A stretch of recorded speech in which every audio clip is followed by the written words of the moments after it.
कारण या गोष्टी कोणत्या आहेत माहितीये का तुम्हाला?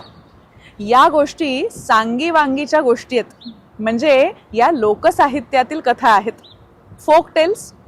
रात्री आजीने नाहीतर आजोबांनी नातवंडांना सांगितलेल्या, आईने चिव काऊचे घास भरवताना आपल्या मुलांना सांगितलेल्या, आणि बाबांनी नाहीतर काकाने मांडीवर बसवून शेकोटी जवळ सांगितलेल्या.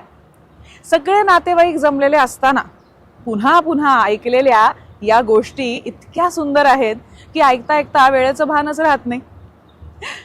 आली रात्र सरत नाही आणि सांगती गोष्ट संपत नाही.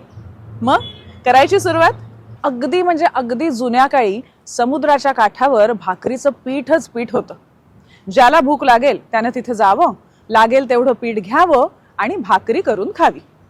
हां, पण लागेल त्यापेक्षा कुणीही चिमूटभरही जास्तीचं पीठ घ्यायचं नाही, हा नियम म्हणजे कायदाच. सगळे लोक आनंदाने भूक लागली की तिथे जाऊन भाकरीचं पीठ घेत आणि भाकरी करून खात. एकदा काय झालं, एका बाईच्या मनात वेगळाच विचार आला. तिला असं वाटलं, रोज रोज कुठे समुद्रावर जायचं. मग ती गेली आणि चांगलं 4-6 दिवस पुरेल एवढं पीठ घेऊन आली. पण त्याचा परिणाम काय झाला?